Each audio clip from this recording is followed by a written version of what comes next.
libertà, il sesso non è un'opinione. Se uno ci condanna, la mente gli si appanna, è lui il vero gran sporcaccione. Più libera sarai e più in alto volerai, le braccia saranno più grandi.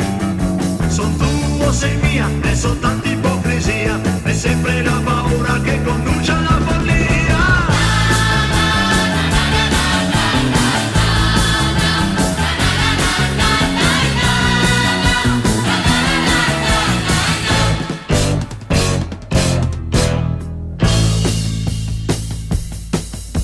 Se la libertà è figlia dell'ingenuità, le tue mutandine di pizzo sono le bandiere più pure e più sincere, le altre le gettiamo nel pozzo.